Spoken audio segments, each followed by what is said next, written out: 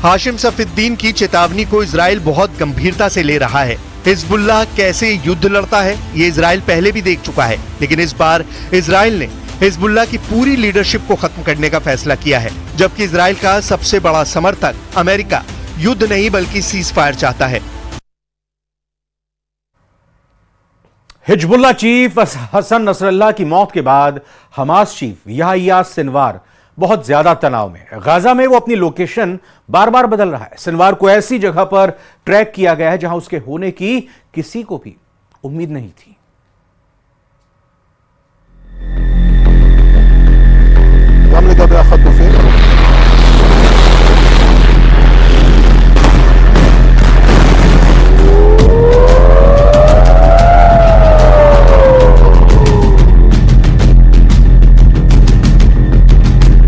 Nasrallah की मौत के बाद सिनवार सुरंग में भाग रहा है।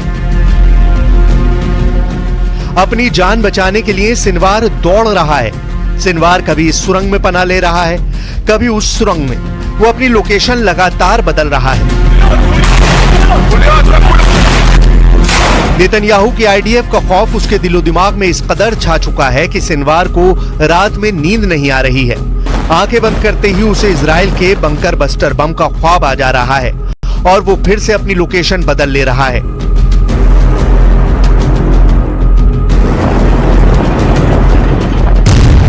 मारा गया नसरल्लाह, सिनवार का अगला नंबर। लगातार लोकेशन बदल रहा है सिनवार। कोई इलेक्ट्रॉनिक डिवाइस साथ नहीं रख रहा।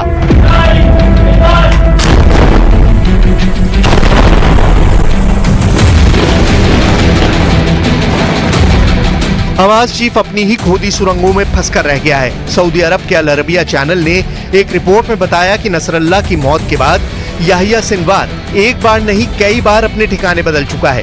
यानी कहा तो सिनवार ने इजराइल को बर्बाद करने की कसम खाई थी और अब नेतन्याहू ने सिनवार की ऐसी हालत कर दी है कि अब उसके पास जिंदा रहने के लिए भी कोई सुरक्षित पनाहगाह नहीं बची। नेतन्याहू ने हमास की सबसे बड़ी ताकत यानी उसकी सुरंग में ही उसे कैद कर दिया है। नसरल्लाह को खत्म करने के बाद इशारों में नेतन्याहू ने सिनवार को भी बता दिया है कि उसके अच्छे दिन अब खत्म हो गए हैं।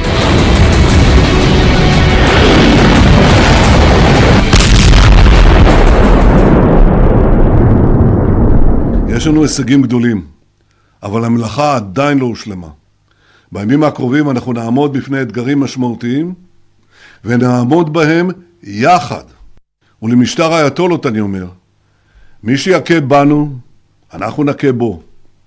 אין מקום באיראן או במזרח התיכון. नेतन्याहू दहाड़ रहे हैं और नेतन्याहू की ये दहाड़ शेखी भगाड़ने में मशहूर हमास चीफ याहिया सिनवार तक भी पहुंच रही है। नेतन्याहू का ये रूप देखकर पहले ही डरा दुक्का सिनवार अब भीगी बिल्ली बन चुका है।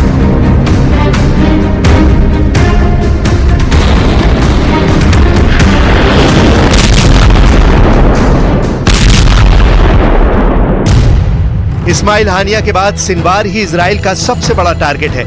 इजराइल का पहला दावा है कि उसने गाजा के बॉर्डर के आसपास 80% सुरंगों को पूरी तरह तबाह कर दिया है। यानी गाजा से बाहर जाना अब सिनवार के लिए मुश्किल है। इजराइल का दूसरा दावा है कि हमास की रफा ब्रिगेड पूरी तरह तबाह हो चुकी है और ये सिनवार को बहुत बड़ा झटका है, क्योंकि यही ब्रिगेड इस वक्त सिनवार को सुरक्षा दे रही है।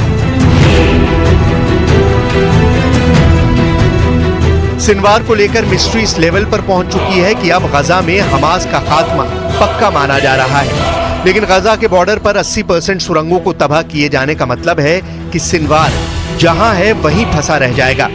सुरंग के हाल कुछ इस तरह हो सकते हैं कि सिनवार सुरंगों के हर दरवाजे को चेक कर रहा हो।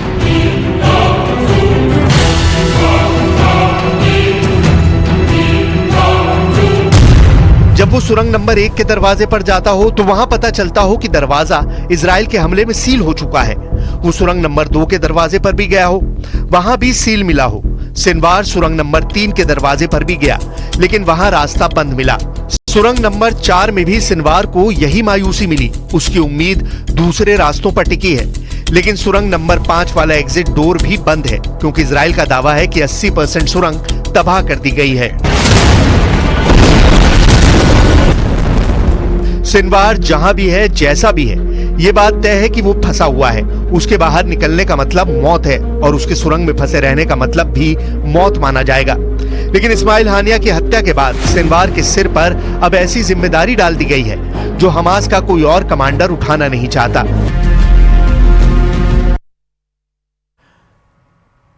बिहार में बाढ़ ने एक बार फिर से तबाही मचा रखी है। कई नदियों के तटबंध टूट चुके हैं, जिससे कई गांव पूरी तरह से जलमग्न हो चुके हैं। लाखों की आबादी बुरी तरह से प्रभावित हुई है। हालात ऐसे हैं कि अब लोगों ने अपने घरों को छोड़कर सड़कों और सुरक्षित स्थानों पर अपना ठिकाना बना लिया है। इस खास रिपोर्ट में आपको दिखाते हैं।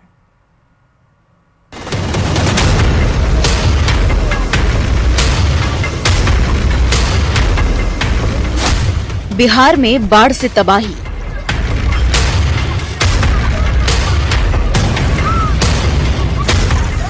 कोसी नदी ने दिखाया विकराल रूप।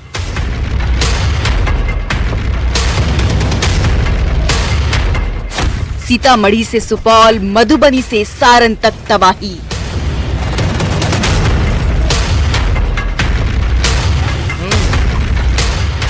नदियां बनी सागर, खेत घर सब जलमग्न।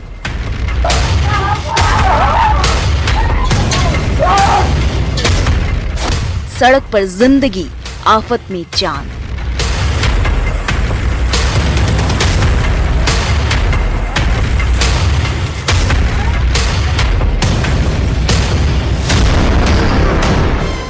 दशकों बाद बाढ़ ने बिहार में ऐसी तबाही मचाई है कि घर, खेत, सड़क सब कुछ जलमग्न हो गया है। जहां तक आपकी नजर जा सकती है, सिर्फ पानी ही पानी नजर आ रहा है, मानो बिहार में जल प्रलय हुआ है।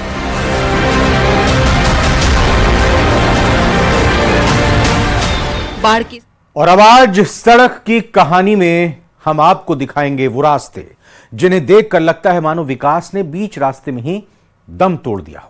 जी हां, हम बात कर रहे हैं आपके अपने शहर पोखरण की शानदार सपनों की सड़कों की।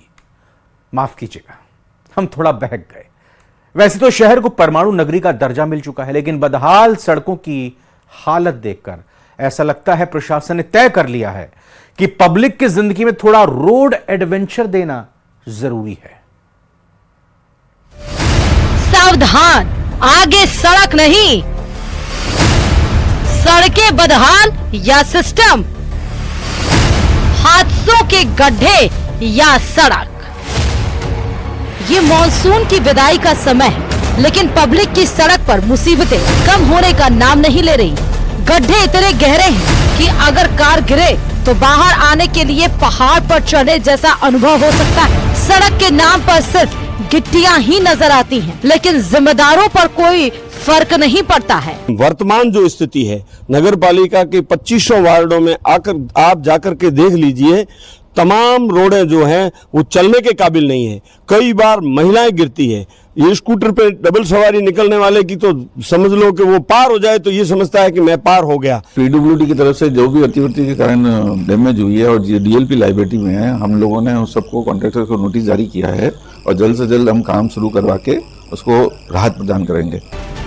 बॉर्डर पर स्थित पोखरण के 25 वार्डों में पिछले 5 सालों से सड़क निर्माण का कोई नामो निशान नहीं है। बारिश में गड्ढे होना तो लाजमी है। साल में 12 महीने सड़कें उखड़ी रहती हैं। ये गड्ढेदार सड़कें सिस्टम की बदहाली की गवाही दे रहा है। पीडब्ल्यूडी की 20 किलोमीटर से अधिक लंबी सड़क निर्माण की स्वीकृति लगभग 1 साल पहले दी थी, लेकिन अब तक धरातल पर कोई असर नहीं दिखा। जबकि पीडब्ल्यूडी मंत्री दिया कुमारी का निर्देश है कि दीपावली तक विभाग सड़कों के निर्माण का कार्य पूरा करे, लेकिन पोखरण में जिम्मेदार कुंभकर्णी नींद में सो रहे हैं। वहीं नगर पालिका के बोर्ड को भी 5 साल होने को है, ये जिम्मेदार भी चैन की नींद सो रहे हैं। शहर की गलियों में पालिका ने आखिरी बार सड़क निर्माण कार्य करीब 5 साल पहले करवाया था। बारिश के बाद अब गड्ढों से गिट्टियां बाहर निकल रही हैं। ये गिट्टियां सड़क पर फैल रही हैं, जिससे आए दिन 2 पहिया वाहन स्लिप हो रहे हैं। पोखरण में जो सड़कें हैं उनके खस्ता हाल है, जगह जगह गड्ढे हो चुके हैं, आम जन बहुत परेशान है। पोखरण क्षेत्र की जो सड़कें हैं वो बिल्कुल विकास के नाम पर एक धंधा चल रहा है, यही माने तो हम यही ठीक है बोले तो, क्योंकि मैं खुद स्कूटी चलाती हूँ। स्कूटी में गिरने का कितनी बार भय हो चुका है, मैं खुद गिरते गिरते कई बार बची हूँ, क्योंकि यहाँ पे जो सड़कें हैं टूटी फूटी कहीं से। पोखरण शहर में कई स्थानों पर रोड खराब हो चुकी है, लेकिन पैच वर्क की कोई सुध नहीं ली जा रही। लेकिन जिम्मेदारों को इससे कोई फर्क नहीं पड़ता है। उधर खराब सड़कों ने 2 पहिया वाहन चालकों का खर्च भी बढ़ा दिया है। शॉकर के साथ टायरों को भी खासा नुकसान पहुंच रहा है। पोखरण की जनता अब सवाल उठा रही है कि कब तक उन्हें इन टूटी सड़कों पर सफर करना होगा। क्या वर्तमान नगर पालिका बोर्ड अपने वादों को पूरा करेगा या फिर सड़कों की बदहाली यूं ही बनी रहेगी। Sawaldan Ratnu, news 18 Rajasthan, Jaisalmer. Special report में फिलहाल अभी इतना ही। आगे देखिए म्हारो राजस्थान लाइव सिटीज।